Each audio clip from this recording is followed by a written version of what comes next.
جس طرح کے قبلہ صاحب نے اعلان کیا ہے اور انہوں نے ذمہ بھی لگایا تھا، میں نے بھی کہا تھا انشاءاللہ خمسہ مجالس میں 5 دن آپ کے سامنے آپ کی زیارت سے مشرف ہو کر ہوں گا۔ آج کی یہ پہلی مجلس ہے، چاہتا ہوں کہ اگلی جو 4 مجالس ہیں اسی عنوان کے مطابق پڑھوں گا جو قبلہ صاحب نے فرمایا ہے ولایت علی فی القرآن، قرآن سے ثابت کروں گا کہ علی کہاں کہاں ہے۔ سبحان اللہ۔ آج میں چونکہ حالات کا تقاضا یہی ہے، آج کل فتویٰ بازی ہو رہی ہے، بنت پیغمبر کو جھٹلا کر پھر بھی نعرہ تکبیر بلند کیا جا رہا ہے۔ آج چاہتا ہوں کہ قرآن سے بتاؤں زہرا کیا ہے، سبحان اللہ۔ بنت پیغمبر کیا ہے۔ اس موضوع کو میں نے پڑھنے کے لیے سورہ آل قادر کی تلاوت کی ہے، جس میں ارشاد حق ہے بسم اللہ الرحمن الرحیم انا انزلناہ فی لیلۃ القدر۔ سبحان اللہ۔ لفظ قدر اس میں استعمال بھی ہوا ہے اور اس سورہ کو سورہ القدر کہتے ہیں۔ سبحان اللہ۔ یہ سورہ القدر بڑی عظیم سورت ہے جس کو بعض مفسرین نے قصیدہ فاطمیہ سے تعبیر کیا ہے۔ سبحان اللہ۔ اور یہ میرے صاحب ماشاءاللہ۔ ترجمہ کرتا ہے، پڑھے لکھے ہیں صاحب۔ اس سورت کو بعض مفسرین نے قصیدہ فاطمیہ سے تعبیر کیا ہے کیونکہ اس سورت میں شان بنت پیغمبر کو بیان کیا گیا ہے، سبحان اللہ۔ جسے القدر کہتے ہیں۔ پہلے اس سورت کی منزلت بتا دیتا ہوں، پھر میں اس کی تفسیر کی وادی میں قدم رکھوں گا۔ اس سورت کی عظمت یہ ہے پڑھنے کی، ارشاد ہے بسم اللہ الرحمن الرحیم من قرأہا فی فریضۃ من فرائض، جو بندہ بھی اسے نماز کے فرائض میں سے کسی ایک فریضہ میں پڑھے گا۔ یہ توجہ رکھنی ہے، میں کیا کہہ رہا ہوں، نماز کے فرائض میں سے پڑھے گا وہ جو نماز پڑھے گا۔ سبحان اللہ۔ سلامت رہے۔ نماز کے فرائض میں سے، بھئی حدیث اسی طرح ہے، وہی میں بیان کر رہا ہوں، نماز کے فرائض میں سے کسی ایک فریضہ میں اس سورت کی جو بندہ تلاوت کرے گا، نادا منادن، تو منادی ندا دے کر کہے گا یا عبد اللہ، اے اللہ کے بندے، فقط غفر لک ما مضی فاستعنف العمل، اے اللہ کے بندے تیرے سارے کے سارے پچھلے گناہ معاف کر دیے گئے ہیں، اب آگے اپنے عمل کی ابتدا کر۔ سبحان اللہ۔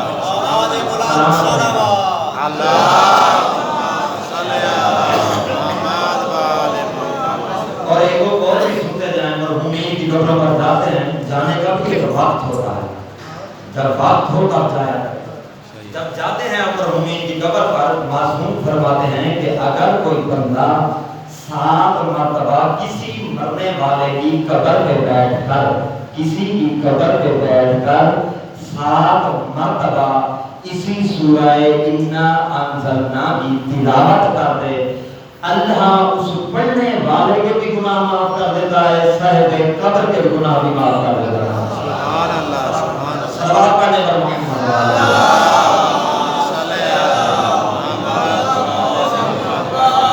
اب اجازت ہے تفسیر کی بات میں قدم رکھا ہے۔ ماشاءاللہ۔ بسم اللہ الرحمن الرحیم انا انزلناہ فی لیلۃ القدر۔ ارشاد حق ہے، تحقیق ہم نے اس کو نازل کیا لیلۃ القدر میں۔ سبحان اللہ۔ قدر والی، لیلۃ القدر کا معنی ہے قدر والی رات میں۔ بے شک۔ فما ادراک ما لیلۃ القدر، اللہ آگے کہہ رہا ہے تمہیں کیا پتا یہ قدر والی رات کیا ہے۔ سبحان اللہ۔ بے شک۔ تمہیں کیا پتا یہ قدر والی رات کیا ہے۔ جیسے میں نے شہر کالا میں بیٹھ کر یہ جملے پڑھے، اس قرآن کی آیت کا ترجمہ پڑھا، تمہیں کیا پتا قدر والی رات کیا ہے، فوراً ہی شہر کالا کے بزرگان نے سوال کیا، مولانا یہ کیسے ہو سکتا ہے، ہم تو سب جانتے ہیں کہ رات یہی ہوتی ہے جس میں اندھیرا سا چھایا ہوتا ہے، کبھی 11، کبھی 11:30، کبھی 11:45، کبھی 12 گھنٹے کی ہوتی ہے. آپ کہہ رہے ہیں کہ اللہ نے قرآن میں یہی کہا ہے ما ادراکا ما لیلۃ القدر، تمہیں کیا پتا قدر والی رات کیا ہے. ہم تو جانتے ہیں رات یہی ہوتی ہے جس میں اندھیرا چھایا ہوتا ہے. پھر اللہ کیوں کہہ رہا ہے یہ قدر والی رات کا تمہیں ادراک ہی نہیں ہو سکتا؟ تو آؤ ہم اس دروازے پہ کیوں نہ چلیں جو دروازہ حقیقی قرآن کی تفسیر دیتا ہے.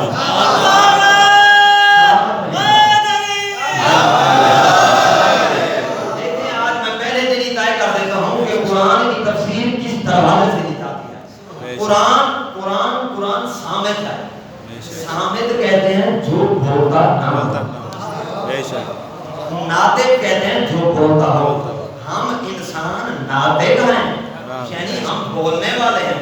قرآن صامت ہے، قرآن بولتا نہیں ہے. تو صامت کی تفسیر کسی ناطق سے لی جائے گی نا، کسی اور کو تو نہیں پتہ چلے گا. اب پھر ایک مرلہ اور بڑھاتا ہوں.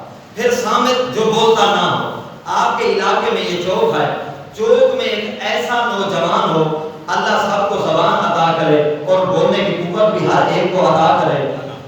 اللہ نے کسی کو کسی مصلحت کے طور پر یہ قوت نہ دی بولنے کی، وہ بول نہ سکتا ہو تو وہ کیا کرے گا؟ جو بندہ بولتا نہیں ہے وہ اشارے کرتا ہے. سلامت رہے. جو بولتا نہیں ہے وہ اشارے کرتا ہے. چوک میں کھڑا ہو ایک نوجوان یا ایک لڑکا، وہ اشارے کرے گا. ایک بندہ آئے گا، آ کر کہے گا بھائی اس کے اشارے کا مطلب یہ ہے، میں سمجھ رہا ہوں. دوسرا بندہ آئے گا، بھائی تو بے وقوف تو نہیں ہے، یہ واضح اشارہ کر رہا ہے، اس کے اشارے کا مطلب میں سمجھ رہا ہوں، وہ نہیں ہے جو تو سمجھ رہا ہے، تو جھوٹا ہے، اس کے اشارے کا مطلب فلاں ہے جو میں سمجھ رہا ہوں. پھر کوئی تیسرا بندہ آئے گا، دو لڑ رہے ہیں آپس میں اپنی بات کو سچ منوانے کے لیے، اپنی بات کو سچ منوانے کے لیے دو لڑ رہے ہیں.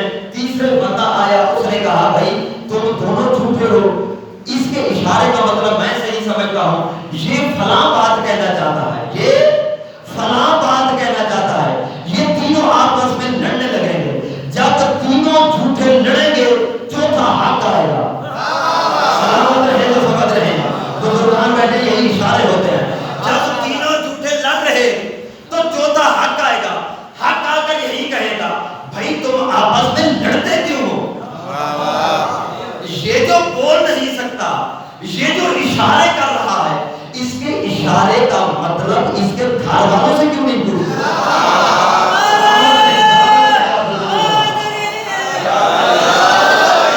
سلامت رہے آپ. یہی حق ہے بولنے کا.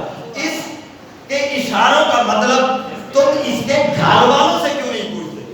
باہر والا جتنا قریبی ہو جائے، چاہے کوئی رشتہ داری ہو جائے، چاہے کوئی دینا لینا ہو جائے، باہر والے کو گھر کی باتیں سمجھ نہیں آ سکتی. چوتھا یہی کہے گا بھائی اس کے گھر والوں سے پوچھ لو. اب قرآن بولتا نہیں ہے، قرآن اشارے کرتا ہے. قرآن اشارے کرتا ہے. تو قرآن نے کرنے اشارے تو ہم بیٹھے سب سمجھدار، ہم تو ان کو مانتے ہی نہیں ہیں جو جھگڑا کرتے ہیں تخت کے پیچھے. ہم تو سمجھدار ہیں. ہم جائیں گے قرآن کے وارثوں کی تحریر پر. تو جب ہم وارثوں کی تحریر پر پہنچنے لگے ہم نے پھر سوچا قرآن تو بولتا نہیں ہے، اس کے وارث پھر کون ہے؟ کون سی ایسی تحریر ہے، کون سا ایسا دروازہ ہے جس دروازے پہ یہ قرآن نازل ہوتا رہا ہے؟ تو ہم نے تاریخ کے اوراق کو پڑھنا شروع کیا.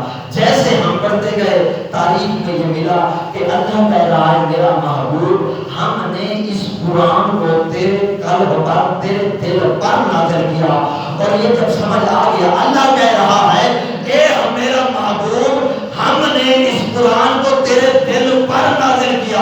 اور کئی روایات ایسی موجود ہیں بھلے مجمع میں رسول کائنات فرماتے ہوئے نظر آتے ہیں فاطمہ تو قلبی، فاطمہ میرا دل ہے.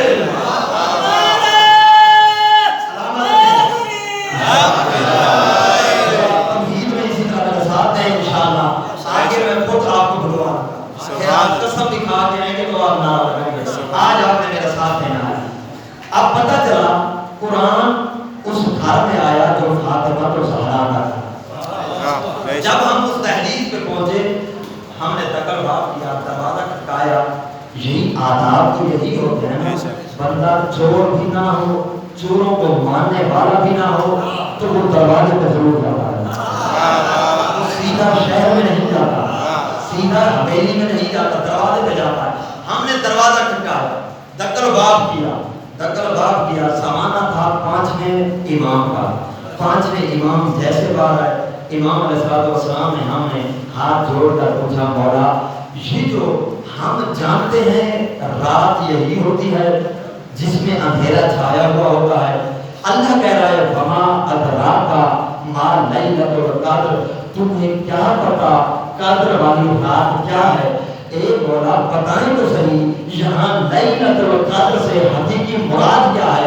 تو 5ویں لائق ولایت فرماتے ہیں القدر هو اللہ واللیلۃ ہی جدتی فاطمہ الزہرا. معصوم فرماتے ہیں اس قرآن کی آیت میں قدر سے مراد اللہ ہے, لیلۃ سے مراد میری دادی فاطمہ الزہرا ہے.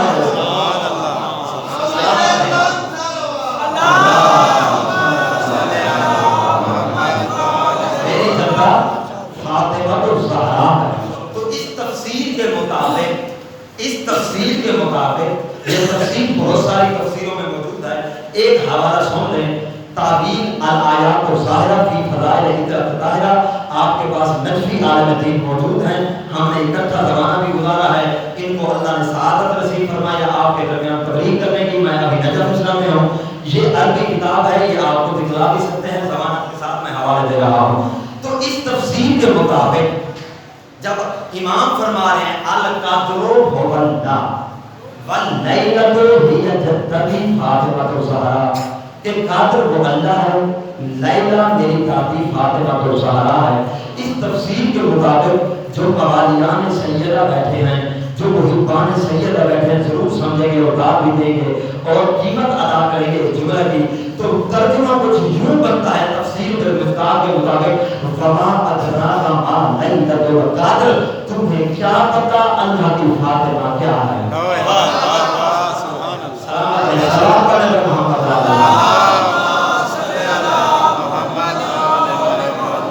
میں قرآن اور بی بی زہرا کی شان پڑھ رہا ہوں, اور کل سے میں 4 دن انشاءاللہ ولایت بھی اسی طرح قرآن سے پڑھوں گا. وما ادراک ما لیلۃ القدر, تمہیں کیا پتا فاطمہ کیا ہے. اسی وجہ سے ایران کے ایک عالم دین نے کتاب لکھی ہے جس کا ترجمہ عربی میں میرے پاس پڑھا ہے عراق میں, اس کا نام بھی کتاب کا یہی ہے ما ادراک ما فاطمہ, تمہیں کیا پتا فاطمہ کیا ہے.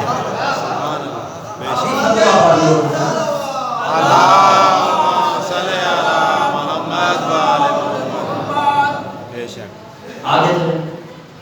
اب اس لیے سچے دار ولایت فرماتے ہیں امام جعفر صادق علیہ السلام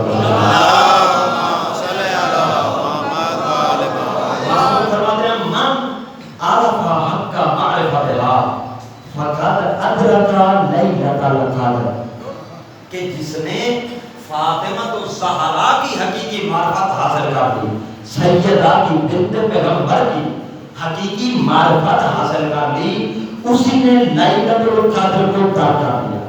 سبحان اللہ, سبحان اللہ. بھائی سمجھے گا حدیث معصوم ہے, جس نے سیدہ کی معرفت حاصل کر لی اسی نے لیلۃ القدر کو پا لیا. اب آپ سوال کرتے ہیں مولا آپ تو کہہ رہے ہیں جس نے میری دادی کی معرفت حاصل کی اس نے لیلۃ القدر کو پا لیا, مولا کیا آپ کی جدہ کی معرفت ممکن ہے؟ کیا عام بندے کے بس میں ہے کہ وہ سیدہ کی معرفت حاصل کر سکے؟ تو معصوم فرماتے ہیں انما سمیت فاطمہ فاطمہ لانہا فطمت ان یعرفها الناس. سبحان اللہ. معصوم فرماتے ہیں میری جدہ فاطمہ کو فاطمہ کہا ہی اس لیے جاتا ہے, فاطمہ نام ہی اس لیے رکھا جا دیا ہے چونکہ پوری کی پوری مخلوق, پوری کی پوری انسانیت میری دادی کی معرفت سے عاجز ہے.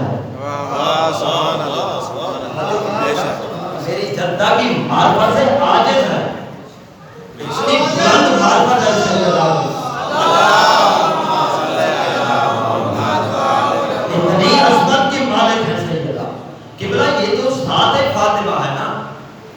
ذات فاطمہ ہے. جب لوگوں کو معرفت ہوگی تب ہی وہ سمجھیں گے بنت پیغمبر کی شان کیا ہے. قرآن پڑھ رہا ہوں میں اور فرامین پڑھ رہا ہوں, یہ تو ذات فاطمہ ہے. میں نے لفظ فاطمہ, ایک ہوتا ہے انسان کی ذات کی اپنی ایک حیثیت, اپنی عظمت, اپنی عزت, اپنی بلندی ہوتی ہے. ایک ہوتا ہے اس کا نام.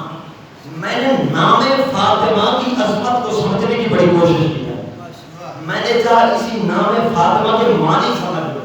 جتنی کتابیں اٹھاتا گیا بزرگوں, یہ ممبر میں بیٹھا ہوں, ہر کتاب میں نام فاطمہ کا نیا نیا معنی ملتا ہے. یعنی کتابوں نے بے زبانی سے, خاموشی سے مجھے بتا دیا, ناصر نجوی تو جتنی تحقیق کر لے, ذات فاطمہ دور کی بات ہے, نام فاطمہ کا بھی احاطہ ممکن نہیں ہے. تیرے لیے نام فاطمہ کا بھی احاطہ شاید ممکن نہیں ہے. تو اس لیے کہ مطلب میں نے بہت ساری کتابیں اٹھائی. یہ کتاب فقہ زہرا سے میں نے حدیث پڑھی, صاحب فقہ زہرا کو میں نے اٹھایا کتاب کو. صاحب فقہ زہرا لکھتے ہیں انما میں نام فاطمہ کی وجہ بتا رہا ہوں, نام فاطمہ کے معنی پڑھ رہا ہوں. نام فاطمہ جب میں تلاش کرنے لگا کہ فاطمہ کا معنی کیا ہے, تو جتنی کتابیں اٹھاتا گیا. میں نے کتاب فقہ زہرا کو اٹھایا.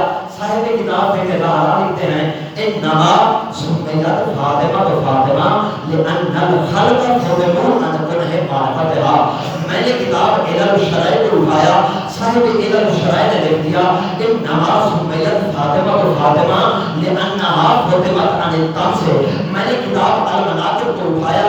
صاحب کتاب المناقب نے لکھ دیا انما سمیت فاطمہ تو فاطمہ لأنها خدمت بالعلم. میں نے کتاب کشف الغمہ کو اٹھایا.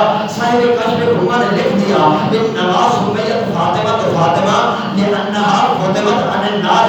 میں نے کتاب بہار الانوار کو اٹھایا.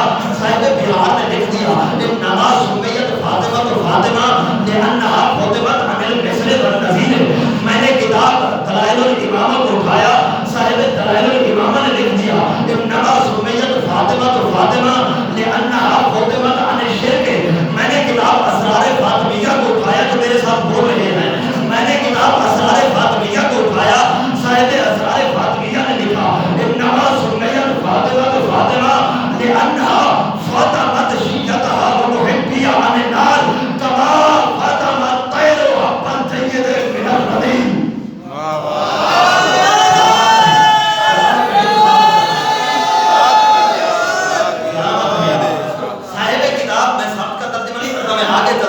قرآن کی اس پوری سورت کی تفسیر بیان کر سکوں, یہی آخری سمجھ لیا.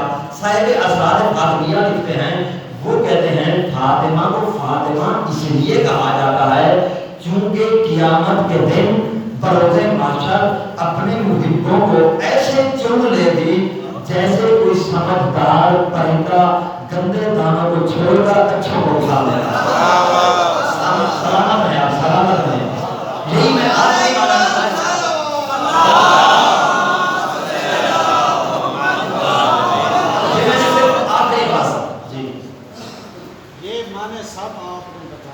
ٹھیک ہے, ترجمہ کرنا ہے.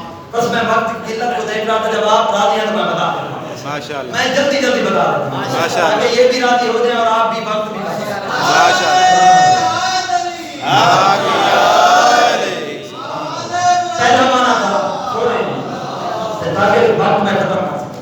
پہلا معنی تھا صاحب فقہ زہرا نے بتایا تھا انما سمیت فاطمہ فاطمہ لأن الخلق خدموا عن كنہ معرفتها. فقہ زہرا نے کیا کہا تھا, فاطمہ کو فاطمہ اس لیے کہتے ہیں کیونکہ پوری اللہ کی مخلوق اس کی معرفت سے عاجز ہے. اور دوسرا معنی صاحب کتاب علل الشرائع میں تھا.